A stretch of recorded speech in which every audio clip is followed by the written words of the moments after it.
Hello everybody, welcome to Science 9.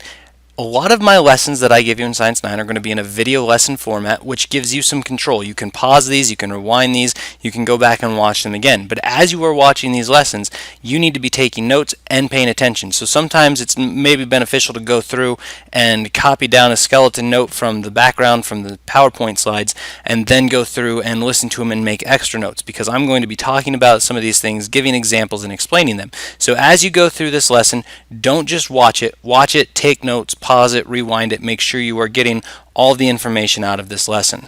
Now, this first lesson is just a review of a lot of things you guys probably already know. There are going to be some definitions that maybe are a little more in-depth than you've seen before, so do follow along and be sure you're taking good notes. So, why do we do science? Well, we do science because we want to know more about our world. We want to know more about what's happening around us. We want to know what things can we change to affect our environment. How can global climate change be happening? That's a big thing right now. Why is the world getting hotter? We know it is. It's measured. We have records. We know the average global temperature is going up. We want to know why that's happening. We want to know if we can stop that from happening, and we want to know what's going to happen as the temperature continues to increase. So all those questions we have, and we can try to answer them with science. And so we have an observation.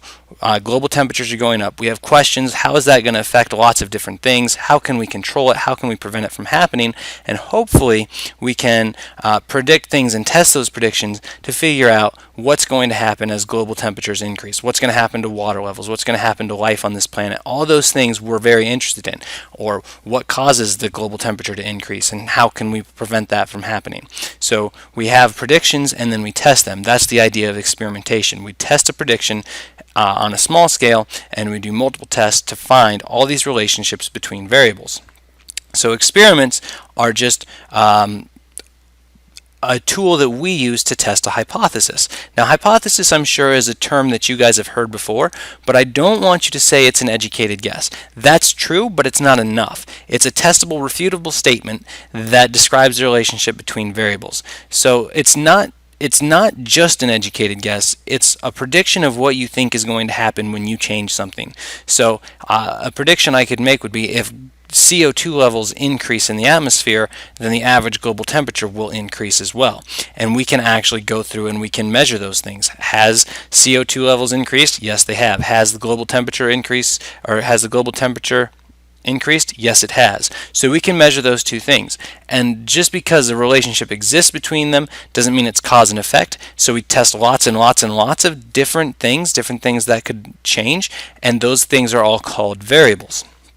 And so one of the hardest things we do in here is asking good questions and identifying all the variables that we can to test and make predictions about what's going to happen. So a variable is something that we can manipulate, measure, or control in an experiment.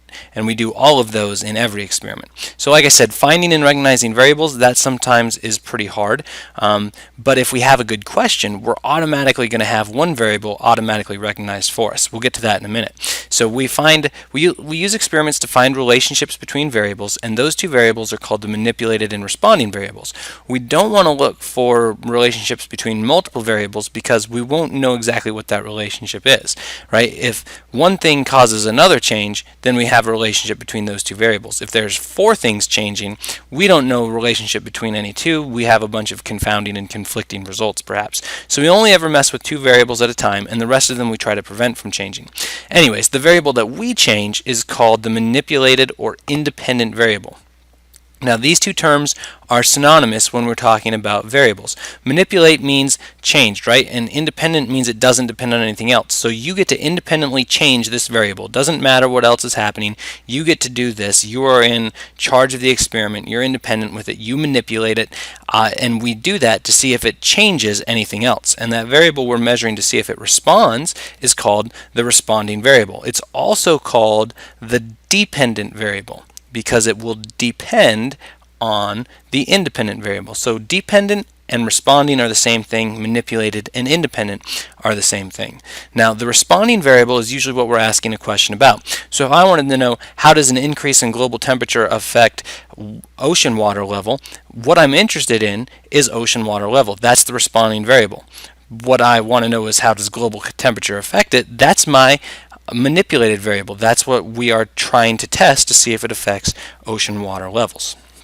And there's going to be a lot of other variables that might go into that, and we have to prevent those variables from having an influence on our experiment. We have to control them so that our experiment is not tainted by them, and so we call those variables controlled variables.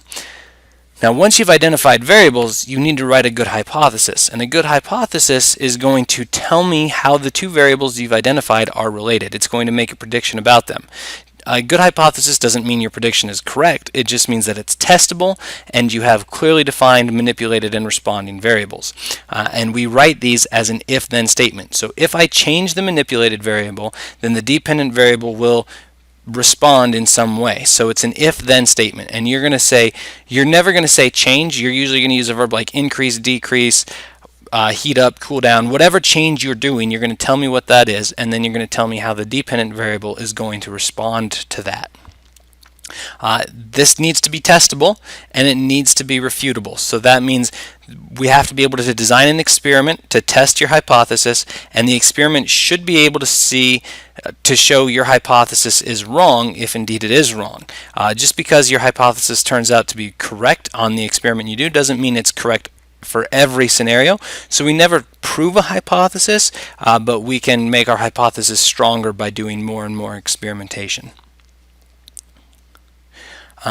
And remember, a hypothesis purpose is to answer that question that we had initially. So you should always be able to look at your hypothesis and your question and see that your hypothesis is answering that question. It gives us the question gives us the purpose for the experiment, and the hypothesis tells us what we're testing in the experiment to answer our question.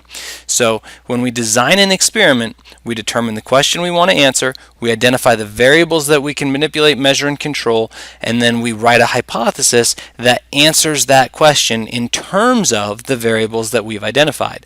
And so once we have that, then we have a plan. We develop a plan to test our hypothesis. Sometimes that's the hardest part. How do you test how global temperature changes affect ocean water levels? There's not an easy way to just bring up and bring down the global temperature, and it's hard to measure oceans. So designing the experiment can be a challenging thing. Sometimes you can't actually do the experiment, and so we use models and we try to work on a smaller scale, and a good model will allow us to predict what happens in real life, but it's not necessarily exactly like the real thing. So we can't always use models, but we do use models a lot in science. So here's an example of using the scientific process to try to come up with a good testable hypothesis. So let's say I want to know what affects how quickly grass grows. I'm primarily interested in this because I have to mow my yard, and my yard is big and it takes me a long time to mow.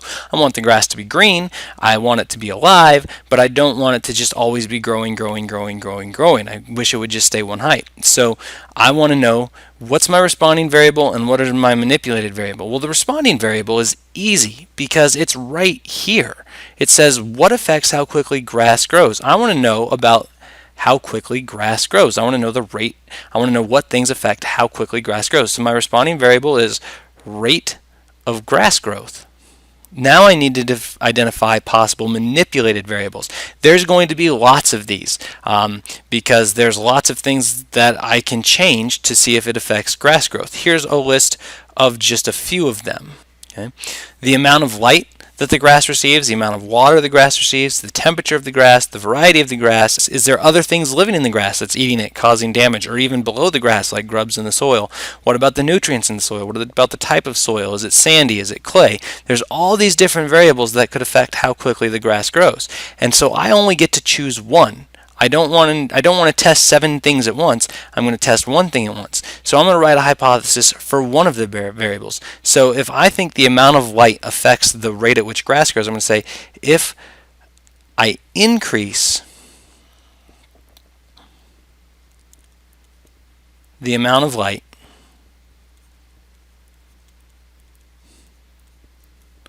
on the grass, it will grow faster.